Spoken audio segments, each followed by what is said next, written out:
All things must die, according to the poet Alfred Lord Tennyson, but that could be about to change. A growing number of tech billionaires have decided they want to use their enormous wealth to try to help humans cheat death. Amazon ex-CEO Jeff Bezos has been looking to space for humanity's future, but the world's second richest man is also trying to extend humanity's lifespan here on Earth, according to a report in MIT's Technology Review. Want to know about it? Well, stay tuned to the video and watch the video till the end. Hello guys, welcome to Bezos Space. Hit the subscribe button and turn on the notifications to get new updates about Jeff Bezos. Hit the like button to show your support, and in today's video, we're going to discuss Jeff Bezos is on a mission to conquer aging. So without any further ado, let's begin. Amazon and Blue Origin founder Jeff Bezos is reportedly pouring millions into a mysterious anti-aging research startup in Silicon Valley, efforts that are already earning him derision from space competitor and fellow billionaire Elon Musk. Finally, an effort to vanquish death moved up a gear as a new anti-aging company backed by Jeff Bezos revealed it had recruited one of the world's most respected scientists. The venture, called Altos Labs, has poached Hal Barron to be its chief executive. He had previously been a chief scientific officer for the British drug maker GlaxoSmithKline. Altos Labs also founded the previous year and is luring university scientists with high salaries of $1 million a year or more and allows them free rein to research how cells age and how to reverse the process, the report said. Bezos said this year that he would spend more time on philanthropy and passion projects, like his space company Blue Origin. He made a short journey into space in July in the company's New Shepard rocket.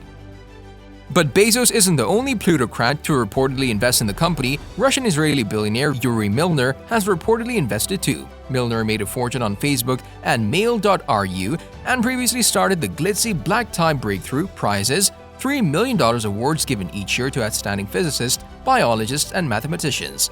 But Milner's enthusiasm for science was taking a provocative and specific new direction. As the scientific sessions progressed, experts took the stage to describe radical attempts at rejuvenating animals. The most serious disease the world is facing is old age itself. If you ask medical institutions or simple citizens, you may find that they're more concerned by cancer, mental illness, multiple sclerosis, AIDS, cystic fibrosis, or even COVID-19, to name just a few deadly concerns. In fact, old age may not seem like a disease to be eradicated for many people, but those people don't have his money, so they don't get to decide what science should devote its efforts to. That old age is a disease is not a personal interpretation, it's the mission that has inspired Altos Lab. Bezos knows that science has already succeeded in rejuvenating old mice, filling the tycoon with youthful hope.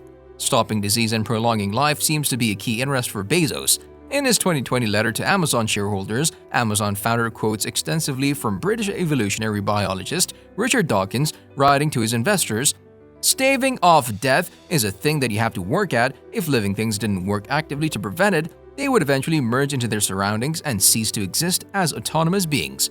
This is what happens when they die," concluded Bezos in his shareholder letter.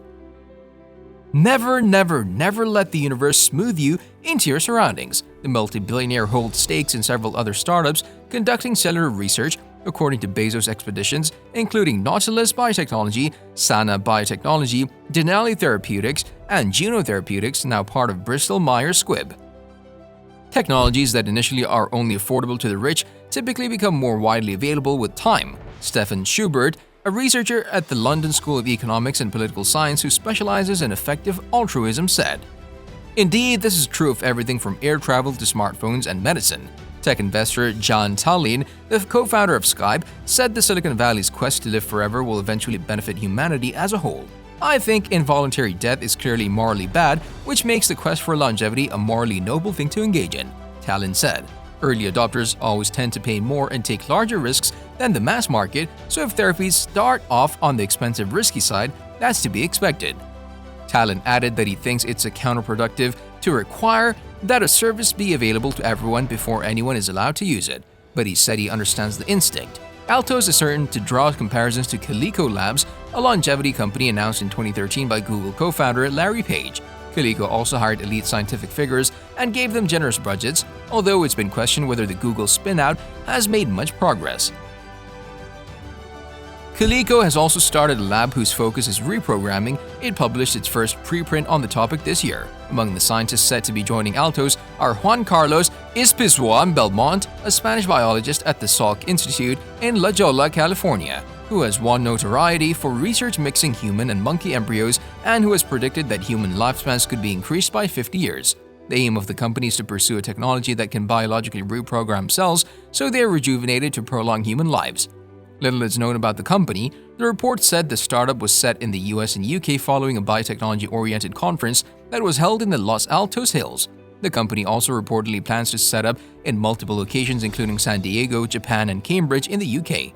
People familiar with the formation of Altos say that initially Milner's interest in reprogramming was philanthropic. After the meeting at his home, a non-profit called the Milky Way Research Foundation, sponsored by Milner, awarded 3-year grants of $1 million a year to several longevity researchers.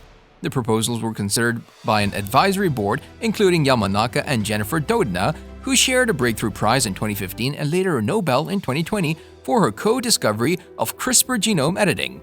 Sometime during 2021, however, a new plan emerged to make the research move even faster by turning the idea into a well-funded company that is now Altos. That effort took shape under the direction of Richard Klausner, the one-time chief of the National Cancer Institute and now an entrepreneur. Klausner, who previously helped startup companies like Juno Therapeutics and cancer test company Grail, is known for organizing large and lucrative financial bets on new biotechnologies. According to an incorporation filing in the UK for Altos Labs, Klausner is CEO of the new company. Whether it's dental implants, hair transplants, Botox, hyaluronic acid, or the rejuvenating pills Bezos would like to sell on Amazon, being and certainly looking old is increasingly a poor man's business.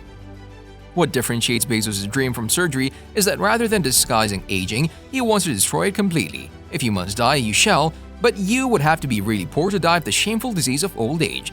If Bezos' company succeeds, we will achieve two things: the stigma of old age will get worse, and the poor will suffer the most from it. But Bezos' obsession is neither aesthetic, scientific, or even personal. He's not driven by self-interest, but by ideology and a sense of duty. The poor guy has no ideas to dream about, only zeros and ones on his balance sheet and his big data. That's why he doesn't understand life, and much less so its meaning. He believes that life is made up of units of time and is convinced that human time is synonymous with money. It's not, therefore, immortality that his company pursues, but justice. Justice for all the people who have dedicated their lives to earning money, generating wealth, and being productive. People like himself who deserve the right to enjoy themselves, to spend what they've earned, to finally find meaning in life. The project of staving off death is a popular one in Silicon Valley. In 2013, Google launched Calico, a research and development lab to treat aging. 1 year later, the Palo Alto Longevity Prize offered $1 million for researchers who could turn old organisms young or extend a living creature's lifespan by 50%. Today, researchers from 50 countries can take a crack at some $30 million in prizes available through the National Academy of Medicine's Healthy Longevity Challenge. Now that we've come to the end of this video, I want to thank you for sticking with me, and I'd love to know what you think of it. Just comment down below. Also, if you like this video, make sure you like it and stay safe. Today's video is over, but if you want to see more, there's one on your screen right now. I'll see you in the next video.